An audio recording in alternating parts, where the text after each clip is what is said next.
$300 par mois. Ah, c'est pas beaucoup, hein. Ouais, non. Et puis, j'ai le droit de travailler un petit peu avec ça aussi. Donc, du coup, tu peux prendre la pension provinciale, travailler genre à mi-temps, et après jusqu'à tes 65 ans, et après à 65 ans, avoir la fédérale. Ouais. Mais, du coup... Mais t'en as marre, quoi. Ma maison va être payée dans 7 ans, alors... Ah, de toute façon, t'en as jusqu'à 65. Yeah, I know, mais ça me tente pas. Jesus fuck, man. Ouais, je comprends. Wow, du thé blanc, ça fait longtemps que j'ai pas bu du thé blanc.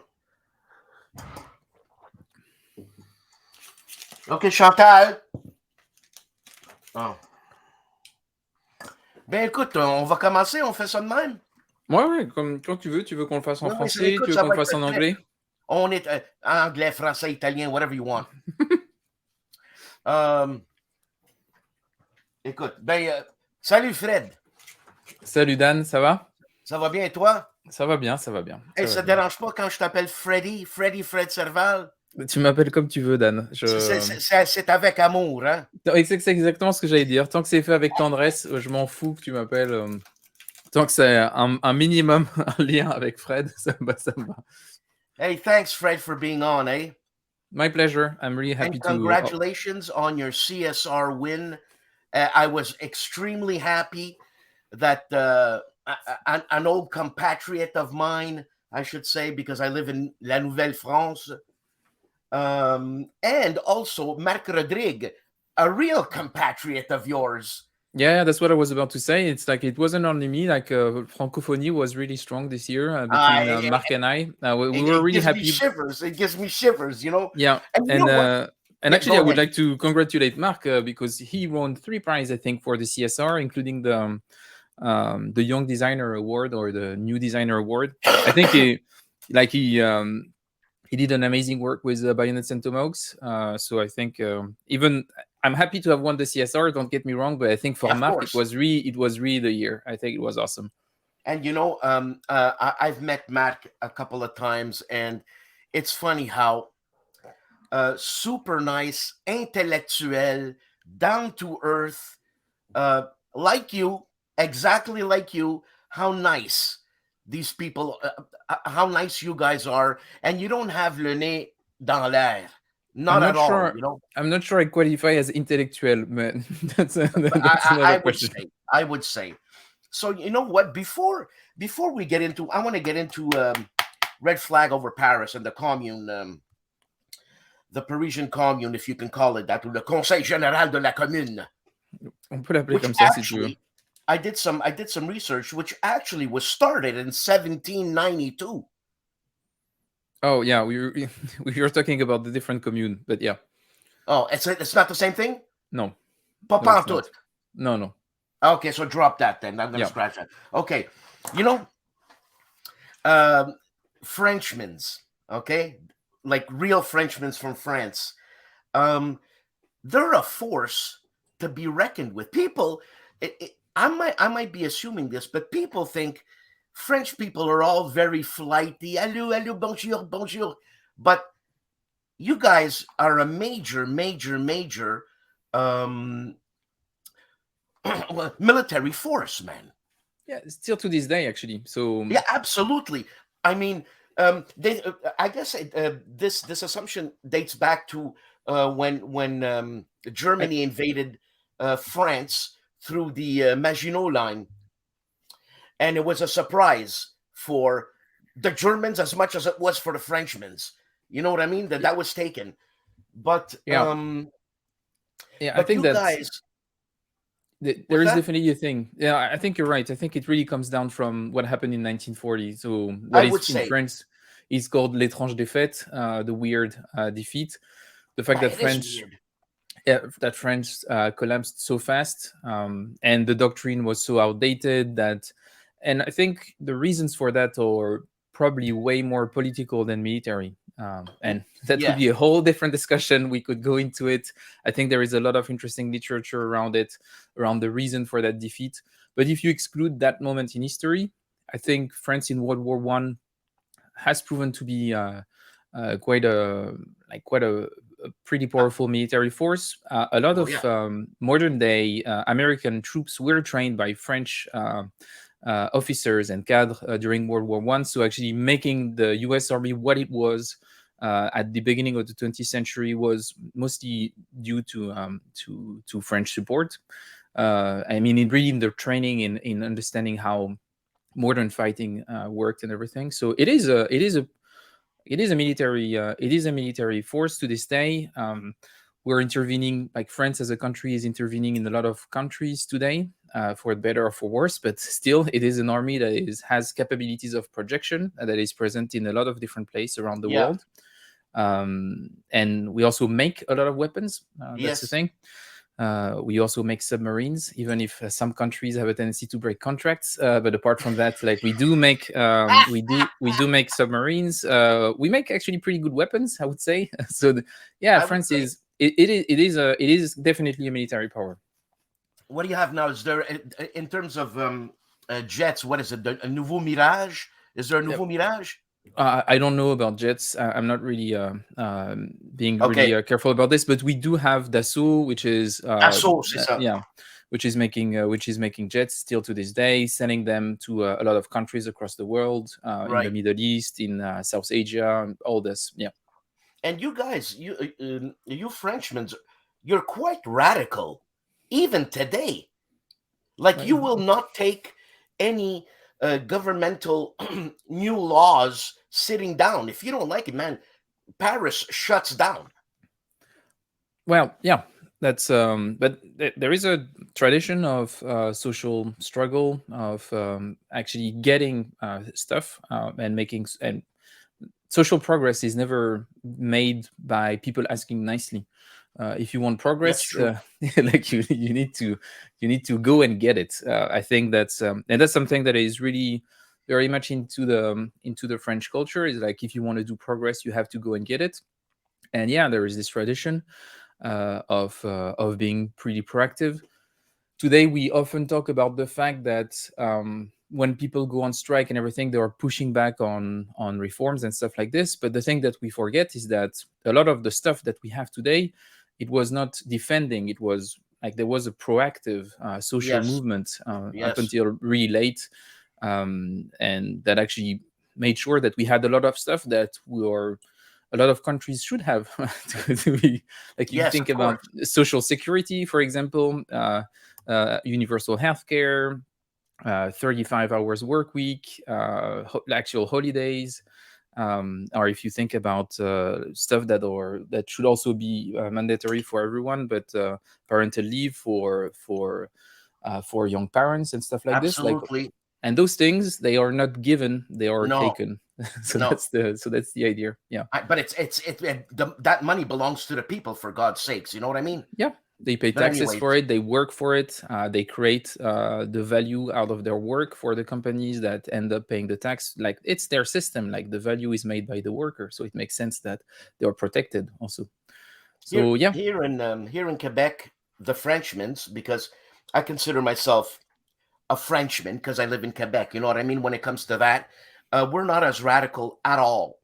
We just take it up the wazoo and pay our taxes, and we shut up.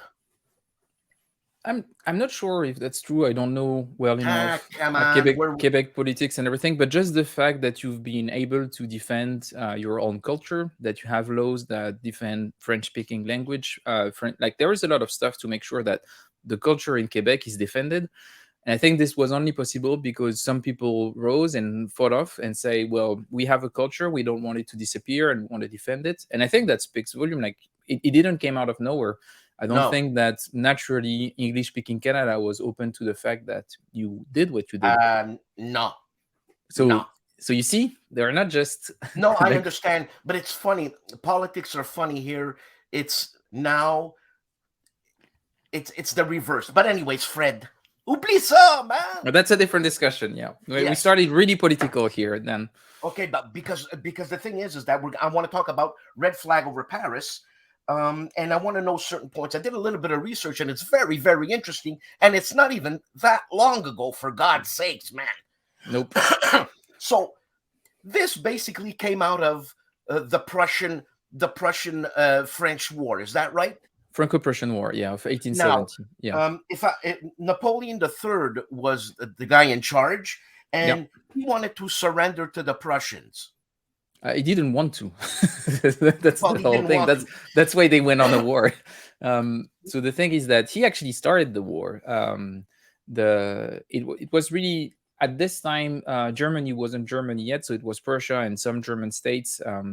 And there was a lot of work that was done from Prussia to actually solidify their influence and make a modern day Germany as a single state. They were working on it for the decade before, and even more so than that. And they fought with Austria, they fought with Denmark before France, and they did quite a few wars, but they also maneuvered diplomatically really well. I think it was a great period for Prussia. They had amazing leadership. They were really good. They had an excellent army that was really well trained. They used Kriegspiel. That might have helped a bit. So for us, that's maybe something to think about. And then they managed to make the French start a war against them, which is really, really smart. And the thing is that the French were not really ready for it. And Napoleon III was somewhat convinced that maybe a war with Prussia could be good for him to strengthen his prestige because he wasn't really necessarily a military man like his uncle, the real Napoleon. And he declared a war against Prussia. He did a couple of attacks on at the border that most of them failed, and then under the leadership of von Moltke, the Prussian came in France, and in a few months, they ended up the French Empire pretty fast in a matter of weeks. Most of the army was caught in sieges in big fortress cities in the east of France, and Napoleon III had to give up. But that didn't mean that the war ended there. The thing that is actually quite surprising about the Franco-Prussian War is that the empire collapsed, temporary government appeared, and this temporary government that was going to become the Third Republic actually kept on fighting. So the war continued through a major political event, which is the total collapse of the empire, which was quite surprising. So the fight kept on. You had actually quite a lot of fights. Garibaldi got involved. So the Italians also were involved in a way, tried to save the newly formed French Republic. There was like this ideal that maybe through the Franco-Prussian War could be born a new republic that would inspire all of Europe. So of course, some Italians were interested in that idea. They kept on fighting, but it was really hard to keep on fighting where you had the temporary government where at the government, not everyone agreed. Some of them wanted to keep on fighting. Some of them wanted to give up as fast as possible because they thought the war could not be won. Paris was besieged but never taken. But Napoleon still controlled the army. No. Napoleon, he gave up a few weeks in. So he was under. Who controlled the army? So the temporary government. So you had you had the temporary government. You had and the army structure was still here, even if a lot of generals were captured during the first week of the Franco-Prussian War. So you still had an army that was there. Gambetta did some stuff. Trochu was here. Like you had a lot of generals that was making sure that the army was still in place, still defending the major cities, trying to create new armies to push back against the Prussian. So it wasn't a great success for the French army, for sure, especially as the beginning was so catastrophic and they lost so many troops and so many of them were prisoners of war. But all things considered, they managed to keep on fighting. And it's just that at the top of the government, the faction that was in favor of negotiating for peace became stronger and just ended the war, which realistically was probably for, I don't know, I think it's hard to say, but probably, it is possible that France could not win the war, but some would argue that if they kept on fighting, they could have probably better position on the negotiation table, which wasn't great. But so the Franco-Prussian War ended. There was an armistice that was signed, and then Fred, before we go on there, so it's the people who took over the government. Basically, it's the people who took over the government, or was it? No, it wasn't really the people. Like you had political elites during the empire, you had the parliament and everything. So those people just decided, well, the empire is collapsed. There was some Let's start. discussions around should we reintroduce the monarchy or something like this, which was on the table. And actually, the biggest political factions in France at the time were monarchists. The advantage is that monarchists didn't agree amongst themselves about who should be the next king of France. And in the meantime, you have someone called Thiers that said, well, if you cannot agree together, we're going to have a big right-wing coalition and we're going to make a conservative republic. So a republic that's going to be good for rich people. That's that was the idea, but a republic nonetheless. So, okay. So for me, it starts in the army wanted to come in to take the cannons in Paris, but the people did not let the army in. Yeah, so that you could say is maybe the event that triggered the whole thing, but there was a situation before. So the thing is that the armistice was the ceasefire was signed, but they didn't sign the peace treaty itself. That would be signed later in 1871 at the end of spring. But basically, they decided to stop fighting. That's what happened, and then they started to do some concessions, and there was and the newly formed government starting to also take some political reforms. So they ended up the debt moratorium. That was like people were heavily in debt, especially poor people. They couldn't work anymore, so they had to borrow some money to actually survive and everything. And all of a sudden, even as the Prussians were still occupying the country, they had to start paying back debt, but couldn't get back to work. So already you had a bit of tension here. They had to start paying back rent, and when you were in a city besieged, well, rent is not like it's a bit of a like you're not really preoccupied about paying your rent. You're more preoccupied about surviving. So there was quite a few things that were pretty brutal for the population, especially the population that were the more exposed to the war. So on one hand, those population felt like the new government was really not really helping them at this moment of great tension, social tension. It was really hard. So you had a few things that happened. And the other thing is that they made some pretty symbolic but also political concessions to the Prussians that the population felt, part of the population felt wasn't necessarily a good idea. Like, for example... When was La Commune? So that's the thing. So you had this escalation of tension all of the beginning of 1871, and then in March 1871, you have so the government at that time would have escaped Paris because they feel like social tension is too tense, so they moved back to Versailles, which symbolically is also very violent because Versailles is the headquarters of the monarchy. So not a great political symbol. No. So they moved back to Versailles to escape the population.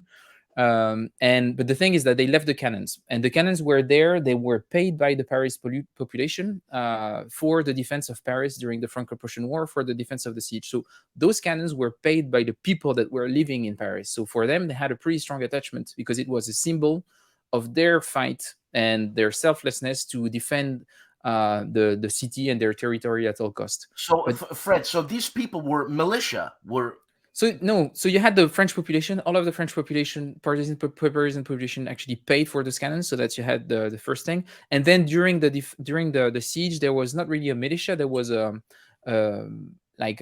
you could say urgent. It's not a militia. You could call them like the equivalent would be partisans or something like this. But they started giving gun to the population to actually defend themselves, which later became the Fédérés. So it's a sort of militia, you could say, but they were actually organized by the French army during the siege. So you have a lot of people in arms coming from working class parts of the city. Those people paid for their own cannons and everything, and they feel like they have a right, they have power, and they don't like how things are going. And when at some point it wasn't mon oncle, ma tante who went in and fight and this and that. These were trained military people. Yeah, they were not like super good military, to be honest. Like were like, it was a bit rushed and everything, but they had actually uniforms, they had weapons and everything. They had a structure, like a hierarchy and everything. So it was not just anyone. And at that point, the French army that was supporting the government in Versailles, so the more professional side of it, was worried about the fact that so many cannons were still in Paris, and they felt, well, if those cannons stay there, if we ever decide to go into the city to actually bring back order, you could say, and have control of the city all over again, having those cannons there is going to be a problem. So they sent some people in there really early in the morning, and And as it often happens during revolutions, the role of women can be really important. And in that case, it was women who actually saw the troops very early in the morning as they were going to work. They realized that some of the French military were coming in to steal their cannons. They woke up everyone, they woke up the militia and everything, and they started taking to the streets and said, we won't give the cannons, so either you go away or we start fighting. Now, Fred, was this the first shots fired with the General Lecomte at Clément Dumas? Yeah. So this was the first shots fired. Yes. First shots fired. You have officers that ask their soldiers to actually shoot at the population. The soldiers refuse. The officers are captured by the population, and some of them are executed without trial. So those are the first victims of. Oh, I thought Lecomte and Dumas were shot by their own. So who shot who is somewhat unclear, but there was like a sort of expeditive trial, and yeah, some people were killed, but yeah, that's the idea. Like there was a summary execution, you could say. But what is important is that their soldiers refused to shoot, and that was also something that was quite important, because I think at that time the authorities in Versailles realized that the main issue for them is going to convince their soldiers to shoot against other French people. And how did they do that? Propaganda, then. that's the whole idea. So what they did is the thing that they needed to do is quite a few things. First of all, they needed to constitute an army in Versailles because they didn't have that many soldiers anymore. So they had to collaborate with Prussia to free some prisoners of war. They also recruited more soldiers that came from other parts of France, especially from rural areas. And they told them, oh, those people in Paris, they are socialist savages. They are insurrectionists. They eat babies. They are completely insane and stuff like that. Yeah, exactly. And you have this thing, and you have to convince people to kill their fellow compatriot. Like it doesn't come overnight, and this is why it took so long before the authorities in Versailles decided to come in. So it took a bit of a while, but they eventually did it. But there was 130,000 of them, 130,000 soldiers that came into Paris. During the Bloody Week, I think it was less than that. I think 130,000 were the numbers of people that were defending. So I think that was the official effectives of Les Fédérés, so the people who were defending. But out of those 130,000, how many actually took part in combat is probably a lot less than that. But the thing is that I got my numbers reversed. And those soldiers were on the other side were really well trained and everything. So yeah, it was pretty much a one-sided battle, and it led to the event that's called the Bloody Week, that starts from the 21st of May to the 28th of May, and this is the moment where after almost 70 days of insurrection, the army comes from Porte de Saint-Cloud, so in the southwest of Paris. And this was the battle at Père Lachaise.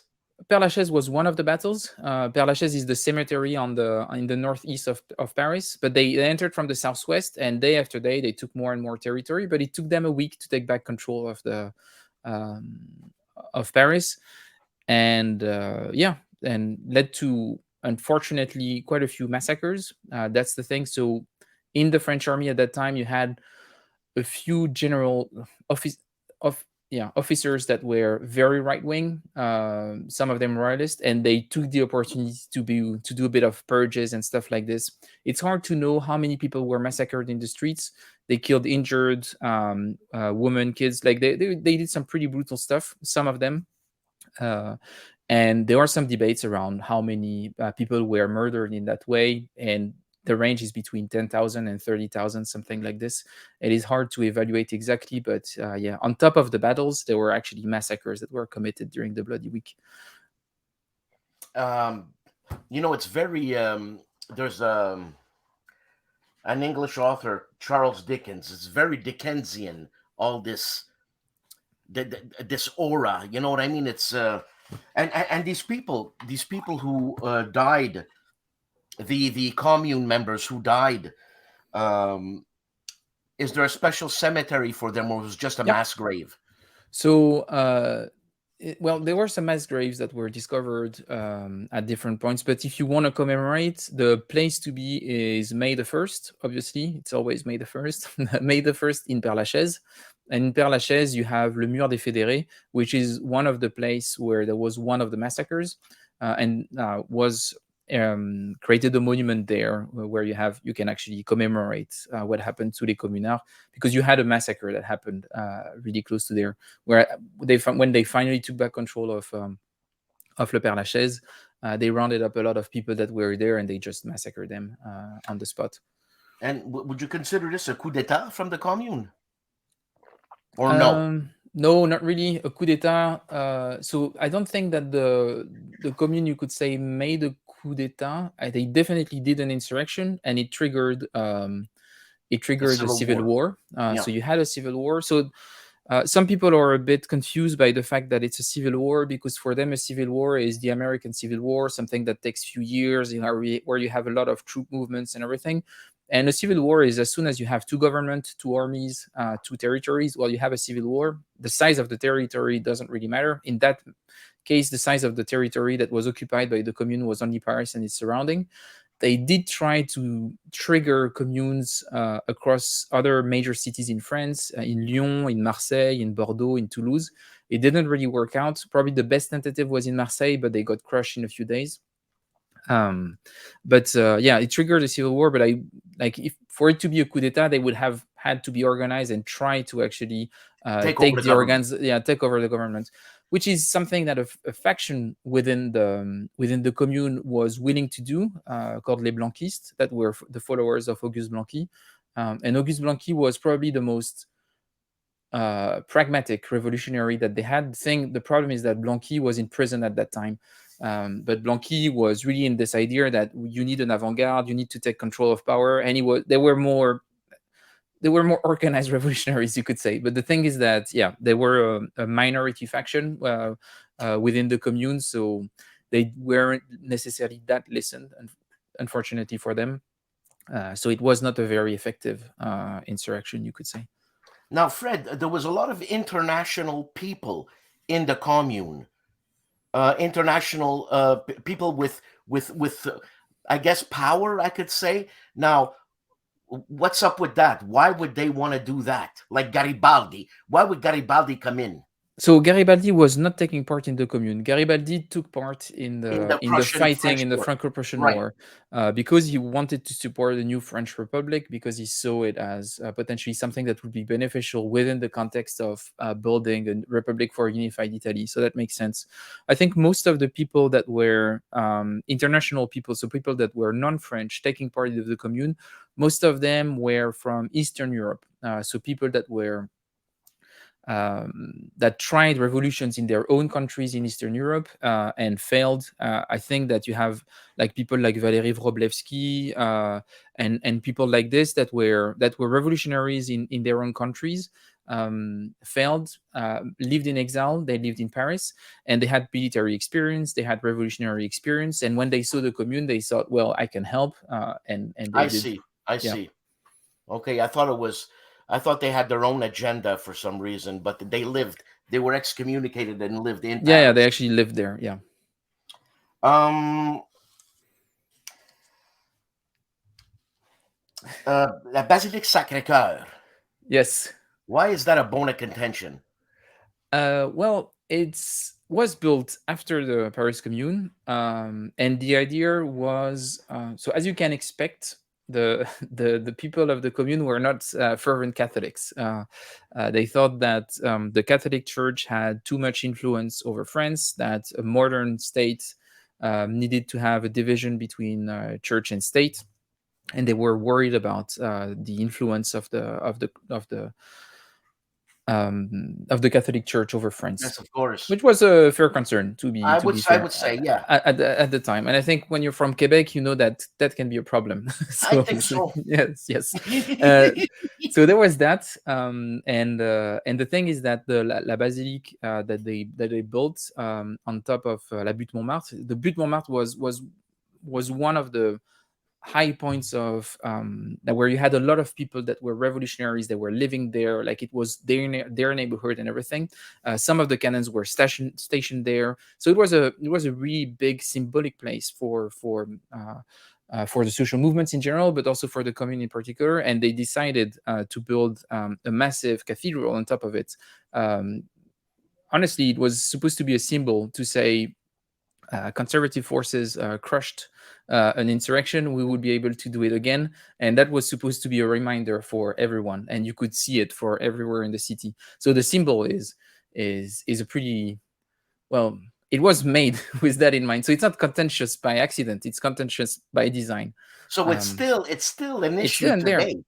No, Yeah. but it's still an issue today.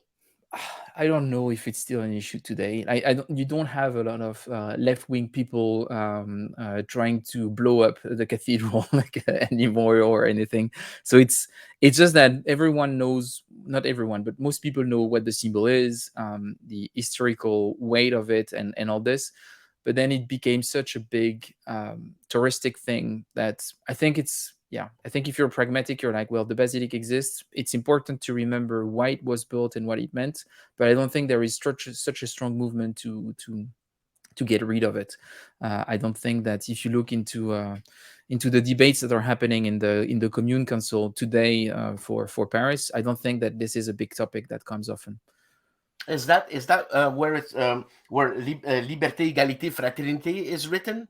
So Liberté, Égalité, Fraternité is written everywhere in France because this is the motto of the French Republic since the Revolution. So if you go to any public building, you will always have written Liberté, Égalité, Fraternité on the entrance, whether it's a school, whether it's a police station, anywhere, you will always have it written on top because this is just the motto of the Republic. That's just, it actually brings tears to my eyes because it's beautiful. It is. Yes, it's beautiful. Now,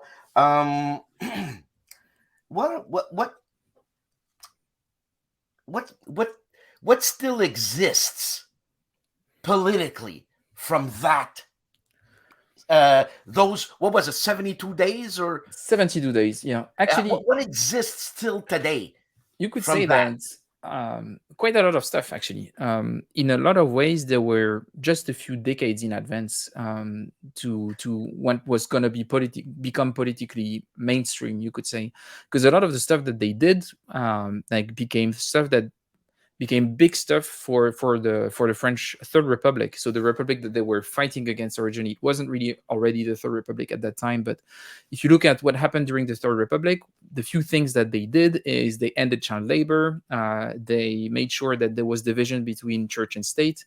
They created the concept of laïcité, so making sure that everyone could express their religion freely within the state, but there was no specific religion that was particularly supported by the French state.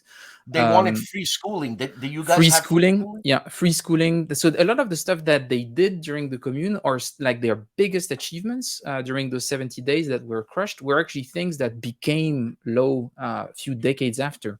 Then there were some more radical stuff that seems not that radical today, but around equality between men and women.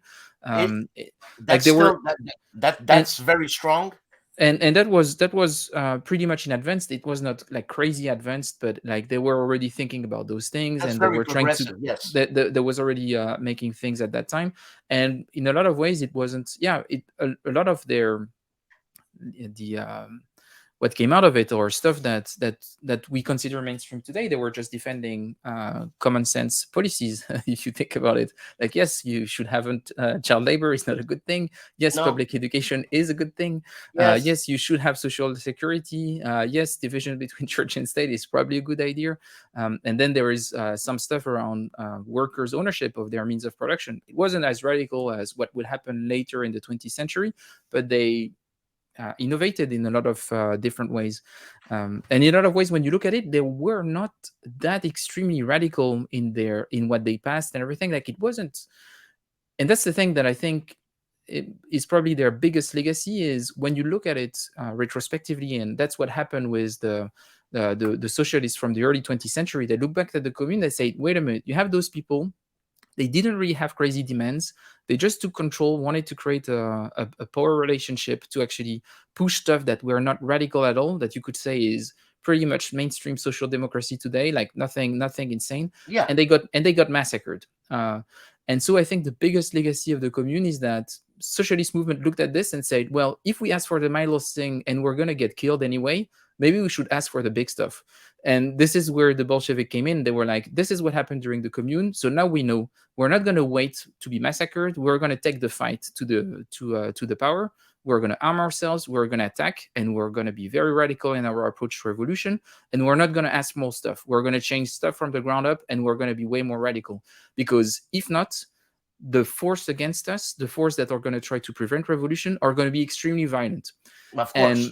And that was their legacy. The legacy was not necessarily political. It was more the risk of the experience, of the revolutionary experience. And those people thought, well, the only thing that we can do now if we want to do a revolution is violence, which was not necessarily what was mainstream within socialist movement at that time. They didn't expect that they should be that violent or that radical in their approach. A lot of them thought they could bring in progressive evolution, like they could do reforms and stuff like this. But it created a movement within the social movement that said, no, we've seen what happened during the Commune. The only solution is violence. So that was probably the biggest legacy, an unintended one, but a legacy nonetheless. You know how many Americans we just lost right now? How much we pissed them off right now talking about socialism, égalité, separation of church and state. Ooh, Madonna me. And wait a minute, just to be clear, I didn't say it was good or bad, or I didn't say which vision was the right one or anything. I just said what happened. Of course, I have a bias, that's for sure. But for now, apart from some comments about social security, I try to stay as neutral as I can. Don't be scared of those Americans. You got la Légion étrangère, okay? So don't worry about it. All right? Well, I don't think that the Légion étrangère can do much against a couple of Marine Corps. You know, it's like this army is pretty serious stuff. Yeah. But, Légion étrangère is the French Foreign Legion. I saw a video yesterday of French Foreign Legion a thing, the fighting against the Taliban in Afghanistan, and these guys are crazy. Yeah, it's a pretty insane. These guys, they live for that. That's what they want. Anyways. Okay. But if people don't know about the French Foreign Legion, after watching this video, they should go on YouTube, try to find a documentary and look at it. They were pretty nuts. Yeah. Yeah. If you want to escape, let's say you've done something really bad and you want to escape, go to France, French Foreign Legion. You got a new passport. They brainwash you, and then you could do it all over again legally. As long as you're ready to die for the motherland, it doesn't matter what you did before. And you better learn we'll take you in. And you better learn French, because that's the language you're gonna. Yeah, but they teach you while you're in the Legion. Yeah. But you know what I mean? If you come from Madagascar and you want, well, I don't know, is Madagascar a French colony? No. Okay, so if you come from Madagascar and you want to learn French, it ain't the easiest language to learn. Oh, but I think there are quite a lot of people. So it used to be, so there was French influence over there. So yeah, I think quite a lot of people might speak French. I just chose Madagascar like that. I could have said, Saint-Jean-de-la-Beauce here in Quebec, but whatever. Yeah. Now, Fred, there's a lot of meat. A lot of meat. Look, I'm even closing my book. There's a lot of meat in that subject. Okay, a lot of meat. Now, why did you choose to do a 20-minute game on with the mechanics like Mark Herman's Fort Sumter? Why did you not choose to do a bayonets and tomahawk type game? You know what I mean? Well, I think there are a few reasons for that. The first thing that I want to say is that it's not because I made a game that plays in 30, 40 minutes that I would never make another game on the same topic. That would be a lot bigger. Okay. So it doesn't mean that because I did this, I would never do anything else. The few reasons why I made this is, first of all, it was my first design. And I thought And I think it might have been a mistake retrospectively that a smaller game might be easier. But if you speak to other people who made small games can be, and I think Harold Buchanan would probably say something like this because he did South China Sea recently after having done a pretty big game. Making small games can be really challenging because it's hard to convey a lot in such a small package. You have to make a lot more design decisions. It is really hard. But basically, I thought it was probably easier for me to manage. I think it was a mistake, but that's another discussion. And the other reason is it's the only game in existence about the Paris Commune.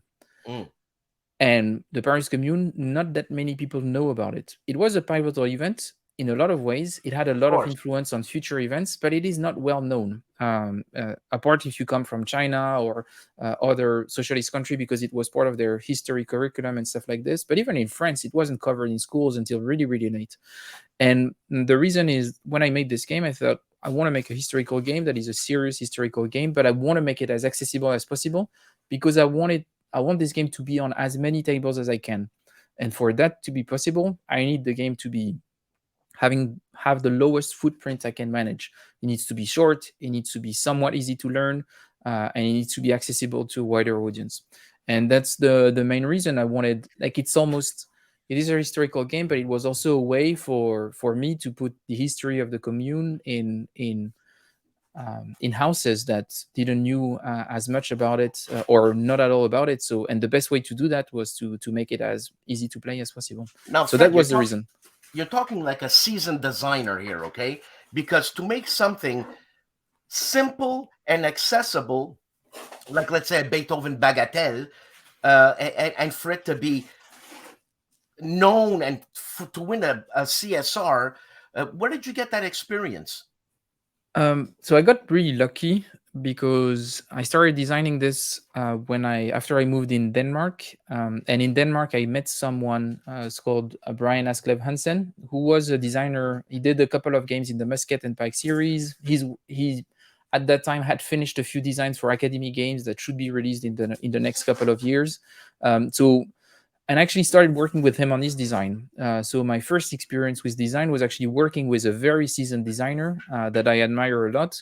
That is mostly focused on kinetic warfare, more classic stuff. And so that was really formative for me. And he was the one who pushed me actually to make my own game, but it didn't came out from nowhere. I did some playtests, I worked with him, and he inspired me a lot. So that helped me a lot in getting that first step.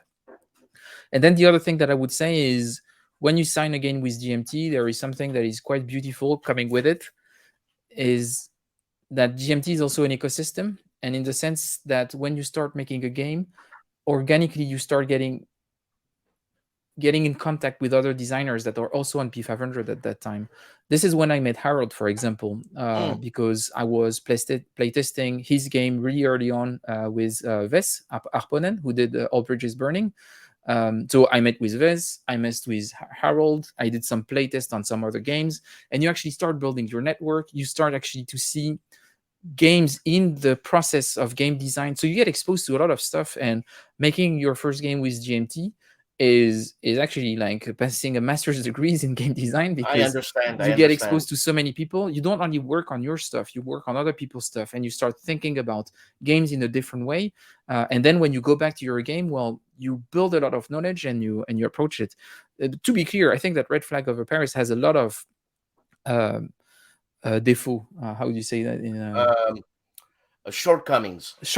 I think it's not the like, if I read it today, if I read it today, I would do it differently. So I can see a lot of young designer Fred making a lot of mistakes in that design. Well, you know what, and that's where game designing is an art.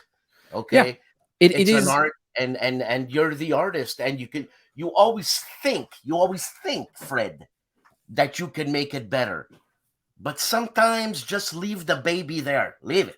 So, and that's the thing. So, and the other thing that I want to say is that the other thing that was really great working for GMT is that they really work around that relationship, designer-developer relationship. That was something that works a lot for me. And my first developer was Luke Billingsley, who helped me a lot during the first phases of the design. And then there was some Jason Carr came in because he developed the Solobot, and I started working with Joe Dewhurst, who became the person that I do everything with now, who's really my game design partner now. That I wouldn't design anything if he's not the developer right now. But also the people that you start working with, they also make you grow up. So being exposed to how Jason Carr works brought me a lot. Starting that relationship with Joe was also great. So I would say it was really through interacting with people through the process of being in P500 that the game as it is today, as you see it now, is like, wouldn't, if it was only me working on it, it wouldn't be that good. That I can tell you that. I Like, it is understand. good only because, yeah, Don did an amazing work on artwork. There was an amazing work done by a lot of people that helped me for the development, but also because I had awesome playtesters and everything. So it's really a collective effort, if anything. So, are you rich now with all the sales? So rich, Dan, so rich. I bought I bought an island in the Mediterranean. I have 2 flats in London. It's insane. And to the young designers watching us right now, like, it is. Don't think about finance Nah, I know, I know. or rocket engineering, or that. This is like, war game design is where the money is at. So Yeah, yeah. yeah, and because I saw you hobnobbing with Richard Branson on the other island there. Yeah, exactly. Like, Yeah, yeah, it's that's pretty insane. good. It's I insane. know. Yeah, they're all thinking about it. Caradine. Jeff Bezos is considering starting a wargaming company, saying, "You know what, Amazon has did its time, but I think, like, if I can compete with GMT, I would really make it." You know, so You that's know the. what? I mean, your face betrays your sarcasm. There, you got a good poker face there, Fred. But yeah, but we don't do it for the So, money. you, Fred, what's happening in your head in design? Like, what are you thinking of? So there is something that I needed to do, that I needed to get out there, because you say the games are done and everything, but there was something that was in the back of my mind. I had an idea at the end of the development of Red Flag Over Paris, but it was too late to put it in. But it was always on the back of my mind, and I was frustrated that it didn't make it to the box. And that was a variant to make the luck of the draw of the cards lower, and also give players more agency over controlling what's in their hand and give more value to the initiative.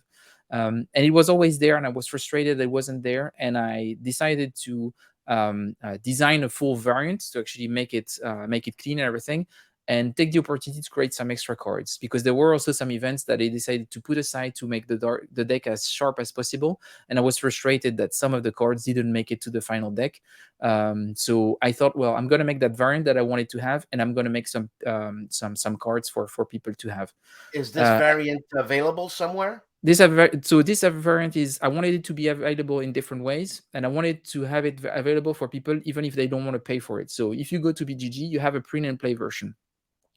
It will be probably accessible in an actual printed version at some point in 2023. I don't want to announce how yet, but we've been discussing about it, and there will be a way for people to actually buy something that will contain the extra cards and a new player aid that contains the rules for the variant and everything. So if you want to have the fluff and everything, you will be able to buy something to have it. And if you buy it in French, it will be contained within the box. So the French version that is going to be released by Nuts next year, and the title is La Commune ou la Mort, will already contain We'll have that the variants extra. and the extra cards. So it will contain Nice. everything. And what's happening with a Jest of Robin Hood? So that's the other thing. Jest of Robin Hood, the design is done, and it has been done for quite a while. So I haven't been really working on the Jest of Robin Hood for quite some time now. What's happening right now is final art. So we have Chichu Nieto, who's doing the map, and actually think the map is done or somewhat done. We'll see. Maybe we'll have a few feedbacks, but it's close to be done. And then we've got Terry Leeds working on some other the other elements of artwork, like the cards, the counters, and everything. So it is currently being in the art department at GMT, being currently worked on. So that's what's happening. And as soon as we have stuff, I will send you some final art so you can have a bit of a look at it. And Yes, happy please. happy to discuss it when it's out. And I think when we have final art, I would probably refresh the tabletop simulator module that we use for playtests and everything, because I really think that, I know that you've been interested in con games. I know that you somewhat find them overwhelming. And I really think that Robin Hood is going to be up your alley, because it is simple coin. Like, if you have to put it in a way, in a lot of way it plays with the system and it distorts it in a lot of different ways. So it's not a pure coin game at all. But once you've played a Jest of Robin Hood, it is way more accessible than any coin. It will give you the tools to understand the coin system as a whole, and is a good stepping stone to actually play play other Okay, coin you know games. what? I'm gonna give it a shot again. I mean, there's even Marc Rodrigue was talking to me about that. Another guy, Sebastien, at the at Stack Academy, they were looking at me like said, "No, man, coin, it's abstract, but it's not difficult." And I can't get it through my head. And another thing, Fred, if Harold Buchanan comes up to you and asks you first for an interview on a guest, forget it. Don't do it. It's really up to you. It's really up to you how fast can you organize yourself. That's the thing. I can organize myself faster. I can promise you something, Dan. As soon as we have final art, that we have the cards, we have the map and everything, but before the game is actually released, what I offer you is I'm happy to record a teach and play where I walk you through all the rules of the game. I find someone to play against you because you don't want to play against me. We find someone to play against you that will learn the game at the same time as you do. And we go through the whole process of the rules teach. We play together. You can record it. You can put it on your channel. We can, and I tell you, it is very manageable. And I think that it's just a matter, the thing that I will tell you is that embrace the fact that you won't know the rules straight away. We're going to play one ballad and I'm going to teach you the rules as you play. So you won't know everything at once, but you learn the rules bit by bit during the first third of the game. And then you'll be ready to play the other 2/3 like that. Are you confident enough to look in the camera and say, Harold, I'm sorry, but Dan gets it first? So Dan gets it first, but Harold will not ask for a teach and play. He will ask for an interview, I guess. Yes, so, there you go. There you go. Finds a loophole. Anyways, yes. And I'm joking, by the way, because if Harold was here, I'd give him a good kick in the knee. I cannot not accept an interview request from Harold. Like it's too good. It's too good. Come on, he's got a team behind him. He does nothing. He delegates. God, that's smart. That's what we should do. That's what I know. It's smart. But I mean, I'm more visceral. I'm the guy who's gonna charge the machine gun nest. You know, like the cowboy. What's his name there in the States? There, the whatever. But that being said, so those are the things. Like I'm done with that expansion. It's released. It's going to be published, and it's going to be part of the French version. I've done Red Flag. I've done Jest. So on the design. So the things that I'm working on right now are a couple of things. There is one game that I'm working with Brian that I mentioned. So my you could say game design mentor. We worked together on making a block game about the first 2 weeks of the Franco-Prussian War. So we're working on this. So a small block game, very accessible, plays in a couple of hours. But it's going to be a first for me because it's going to be my first game that is purely kinetic. There is no political aspect to it.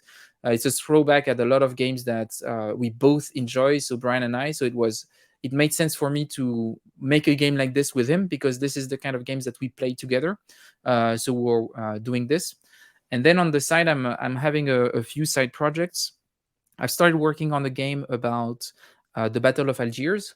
So during the Algerian War of Independence, working on stuff. I don't have anything to share yet, but I've been working on it for quite a bit now, doing a lot of research, have more or less laid out all of the rules of the system and the detailed sequence of play and stuff like this. Now I need to think about how do I want to represent space. And we started discussing this with Niels, which is a graphic designer that I absolutely love. So I was happy to work with him on this. And I think the relationship is going to be interesting because I think he's going to also take part in some of the in the design process, not only the visual. So that's going to be interesting. So that's going to be a different kind of collaboration.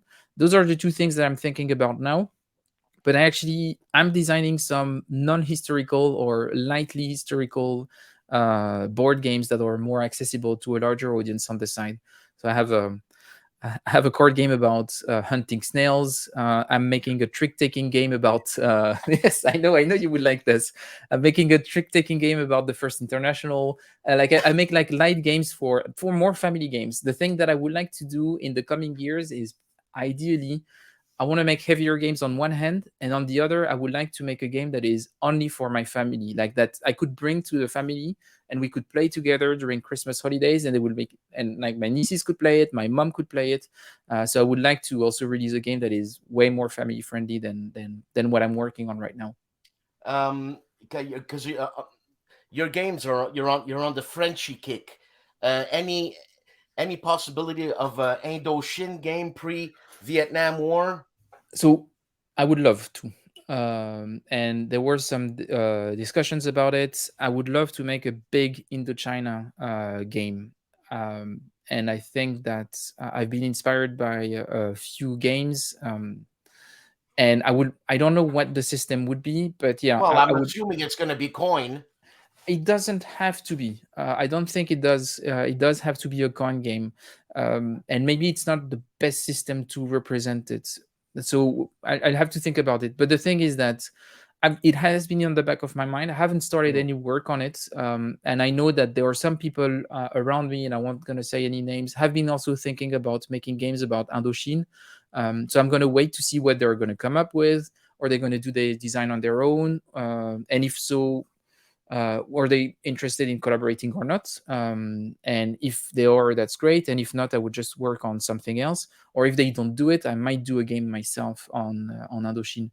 But yeah, those are topics that I thought I would never cover before. But I started thinking that both Algeria and Indochine, but also the French decolonization as a whole, are topics that I'm interested in. And I think in the next few years are probably stuff that I'm going to design games about. Well, French colonization, you got to think of Quebec. Decolonization. Oh, sorry. Yes. So that's the end. I'm looking at I the want to end. hear what I want to hear, eh? Yes, But anyway, exactly. But let's go back to colonization. Quebec is a colony of France. Okay. Now, you could do a game on the deportation of the Acadians. Yeah. 1755.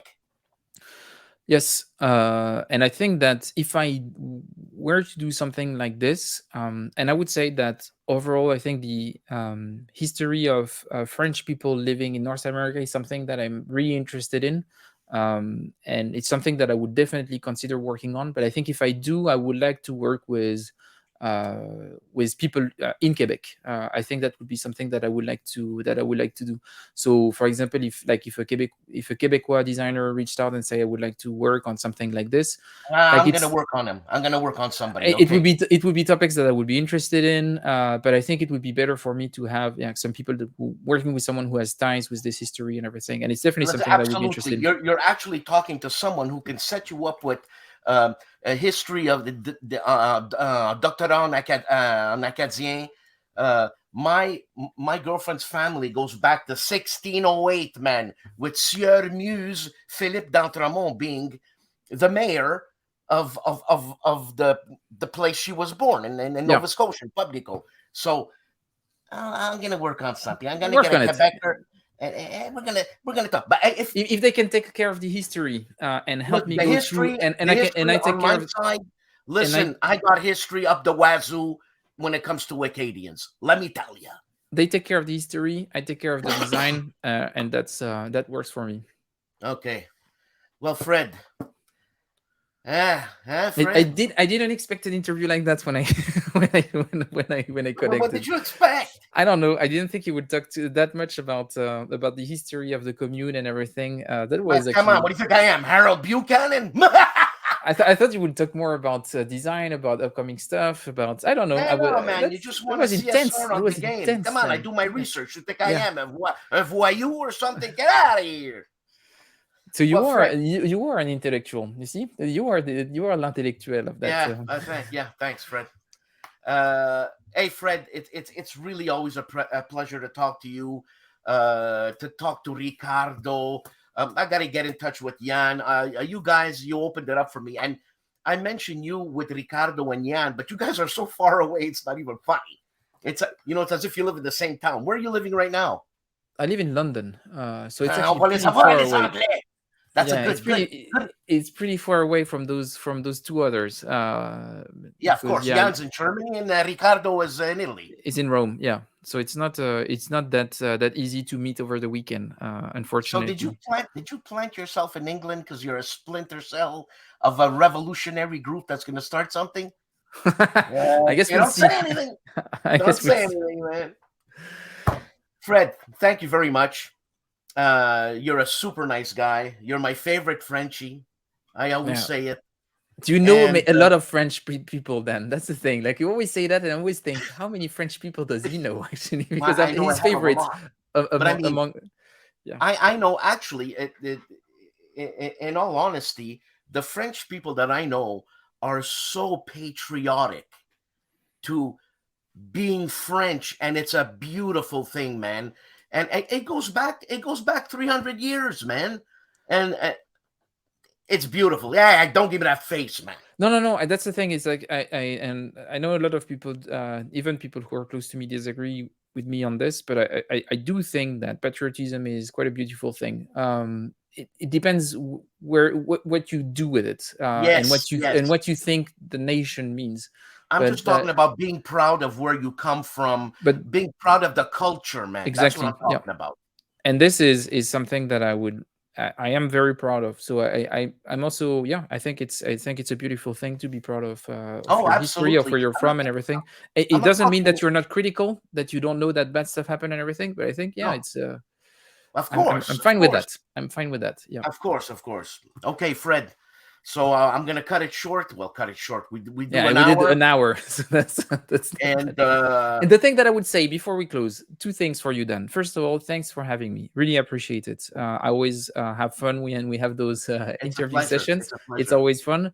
But the thing is that I hear you regularly when you're doing your No Enemies here on the Saturday, because I watch quite regularly. You complain about the fact that I'm not available, that we never do stuff together and everything.